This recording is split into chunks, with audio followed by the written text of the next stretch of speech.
Selamat pagi, kita masih tetap ada di dalam program Sarapan Sorgawi bersama siswa-siswi SWBB.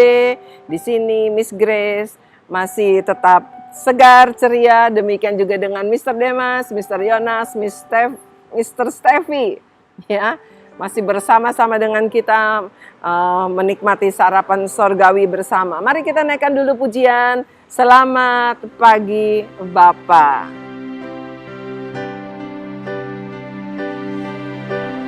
Selamat pagi Bapa, selamat pagi Yesus, selamat pagi Roh Kudus. Terima kasih atas anugerah-Mu semalam telah berlalu.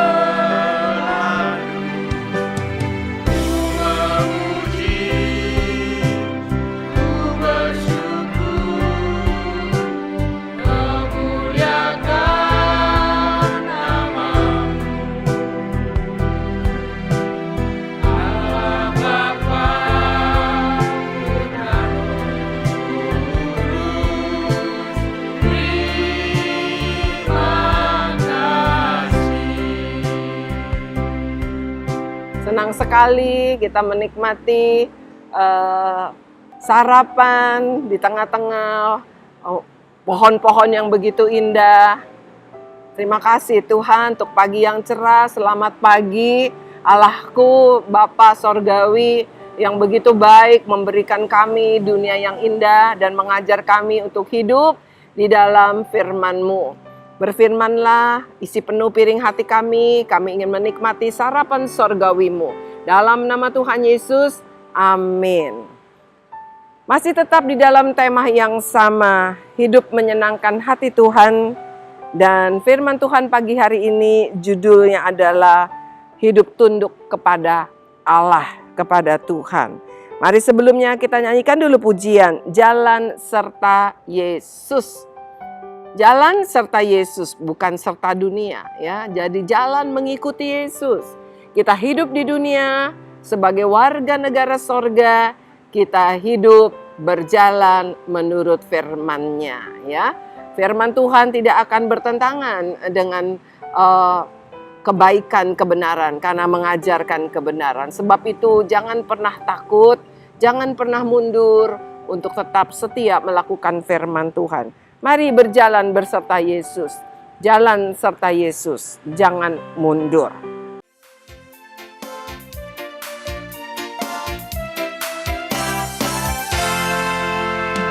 Jalan serta Yesus, jalan sertanya setiap hari.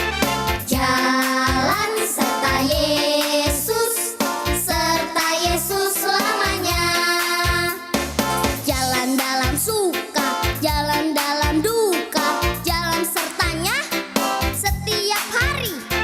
Jalan dalam suka, jalan dalam duka, serta Yesus selamanya. Mari kita mau baca firman Tuhan di dalam Roma pasal 8. Roma pasal 8 ayat yang ke-5 sampai 8. Ayat yang ke-5 sampai ke-8.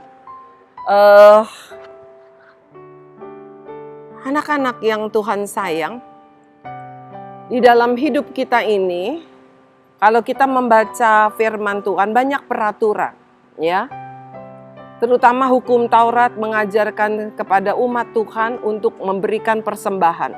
Ada banyak macam persembahan. Ada persembahan tatangan, persembahan persepuluhan, ada korban bakaran, ada banyak sekali, ada korban penghapus dosa, ada korban pentahiran dan segala macam, ya. Tetapi semua itu telah digenapi, bukan dihapus. Telah digenapi oleh Kristus di kayu salib. Kristus telah menjadi korban yang sempurna untuk menggantikan korban-korban yang sebelumnya itu domba, kerbau, mungkin hewan, burung, ya segala macam. Itu tidak akan dapat membuat manusia tahir, manusia kudus, manusia diampuni dosanya, manusia disembuhkan, tidak bisa. Sebab itulah Kristus datang ke dunia, dia memberikan hidupnya sendiri menjadi korban yang sempurna. Sehingga segala dosa, segala kutuk dapat dihapus. Itulah korban yang paling berkenan di hadapannya. Itulah korban yang paling berkenan di hadapannya. Nah, anak-anak yang Tuhan sayang, anak-anak yang Tuhan kasihi, kita sudah 3 hari ya mendengar apa sih yang paling berkenan di hadapan Tuhan. Hati yang hancur. Lalu ada lagi Tuhan katakan, Tuhan bukan mau persembahan, tetapi Tuhan bilang kasih setia. Hati yang rindu selalu mengenal akan kebenaran Tuhan. Lalu kemarin kita belajar juga tentang mempersembahkan hidup yang kudus dan yang berkenan kepada Tuhan.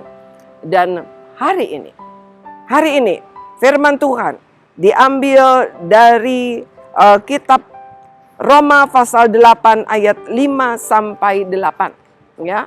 Tetapi sebelumnya ada satu kisah ya, bagaimana waktu itu Raja Saul mendukakan Tuhan ketika ia dengan bangsa Israel berperang dengan satu suku bangsa ya.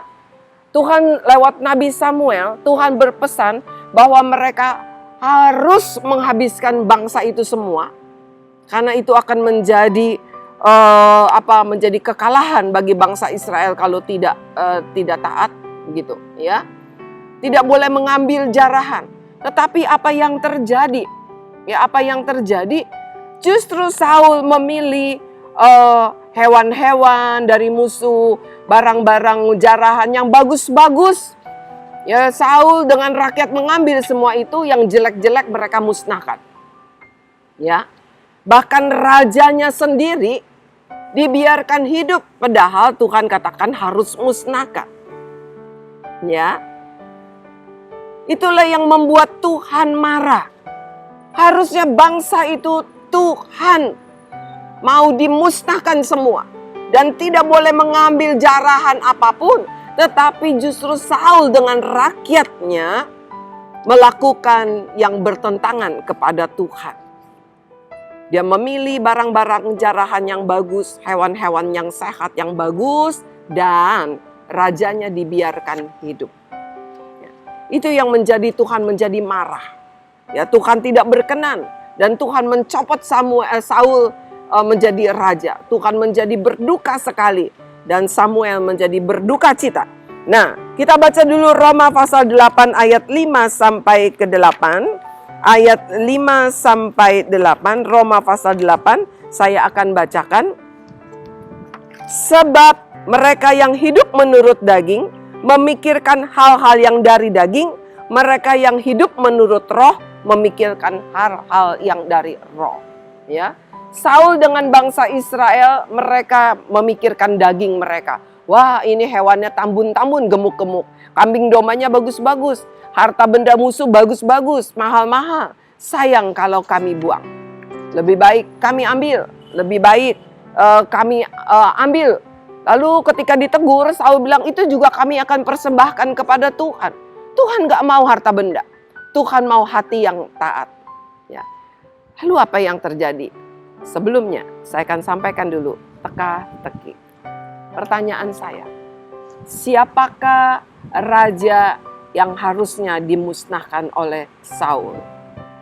Dari bangsa apakah? Pemimpin atau raja bangsa apakah raja itu? Kita lanjut lagi. Ayat yang ke-6. Ya, Roma pasal 8 ayat yang ke-6. Karena keinginan daging adalah maut, tetapi keinginan roh adalah hidup dan damai sejahtera. Kalau kamu hidup hanya memikirkan perkara daging, kamu hanya memikirkan apa yang enak buat daging kamu, makan, minum, senang-senang. Ya, kamu tidak memikirkan perkara rohani. Mendengarkan firman Tuhan dengan rasanya bete, sebel, bosen begitu, ya. Artinya kamu lebih suka dengan perkara-perkara daging. Kamu bisa duduk main game berjam-jam, kamu bisa nonton sinetron berjam-jam, kamu bisa nonton bola berjam-jam. Bahkan sampai pagi nggak tidur begitu, karena dulu saya juga senang nonton bola. Ya, bukan bola saya tontonin, permainan bola, pertandingan bola, sepak bola. Ya, itu tapi yang di luar negeri. Dulu di sini nggak ada Persija gitu, belum ada. Nah, saya bisa nonton sampai pagi. Lalu band, sampai papa saya kadang-kadang marah. Memang dulu cuman do bola bisa sampai jam 1 begitu ya. Papa saya suka marah. Nonton sampai pagi begitu. Tapi saya pikir, saya senang, kenapa gitu ya. Ternyata Tuhan juga gak suka. Saya menyenangkan daging saya. Saya tidak menyenangkan hati Tuhan. Padahal hidup saya dari Tuhan. Setiap detik nafas saya adalah dari Tuhan, pemberian Tuhan. Tapi saya tidak menyenangkan hati Tuhan. Dan keinginan daging maut. Kenapa? Karena daging hidupnya hanya sementara. Tubuh kita hanya sementara, sesehat apapun manusia pasti satu saat akan meninggalkan dunia ini. Dan tubuhnya akan menjadi busuk, menjadi hancur. Entah dia badannya sehat atau tidak, badannya kurus ataupun gemuk, tinggi ataupun tidak tinggi. Pasti. Tetapi kalau kita hidup menurut Roh Kudus, roh kita sehat dan kita akan mendapat hidup kekal. Ya, sebab itulah dikatakan kalau keinginan daging adalah maut, tetapi roh adalah hidup dan damai sejahtera. Sebab keinginan daging adalah perseteruan terhadap Allah, permusuhan dengan Allah. Ya. Keinginan daging, keinginan dunia itu adalah permusuhan dengan Allah karena ia tidak takluk kepada hukum Allah dan hal ini memang tidak mungkin. Kalau kita menurut hukum dunia, kita tidak takluk kepada Tuhan. Mereka yang hidup dalam daging tidak mungkin berkenan kepada Allah. Yang hidup di dalam daging tidak berkenan kepada Allah. Bukankah kita mau hidup berkenan kepada Allah? Jangan hidup menurut daging, hidup pimpinan roh. Ya. Ketika engkau hidup menurut pimpinan roh, engkau tidak mengundang maut dalam hidupmu, tetapi engkau masuk ke dalam kehidupan yang kekal. Mana yang engkau pilih? Hidup menurut daging atau hidup menurut kehendak Allah di dalam pimpinan Roh Kudus? Hidup yang mendatangkan maut atau hidup yang mendatangkan hidup kekal? Pilihan ada di tanganku untuk diriku dan pilihan ada di tanganmu untuk dirimu sendiri. Jangan salah pilih. Hidup berkenan di hadapan Tuhan. Mari kita naikkan pujian. Hati sebagai hamba. Ku tak membawa apapun juga. Aku hanya punya hati sebagai hamba. Hati yang tunduk kepada Tuhan. Hati yang nurut. Ya, saya ketika saya senang sekali nonton bola, nonton sinetron, ya drama Korea. Sekarang drama Thailand katanya, ya. Baca Alkitab sebentaran udah bosen, berdoa sebentaran udah ngantuk. Tapi kalau nonton drama, nonton sinetron, nonton pertandingan bola bisa sampai berjam-jam sampai pagi enggak ngantuk. Itu hidup menurut daging. Apakah dosa pertandingan bola? Tidak. Ya.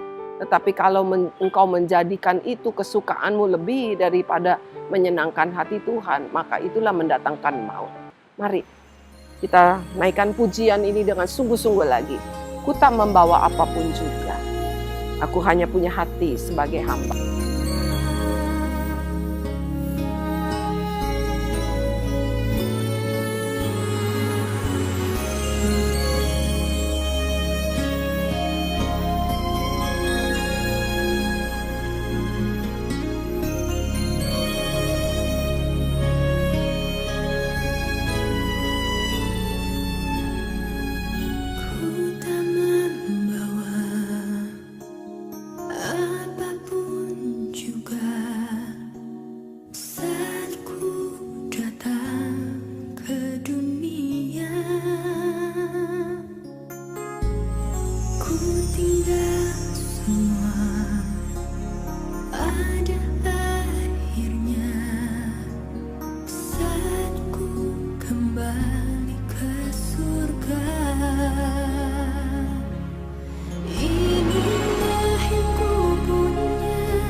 Bapa dalam surga, terima kasih buat firman-Mu.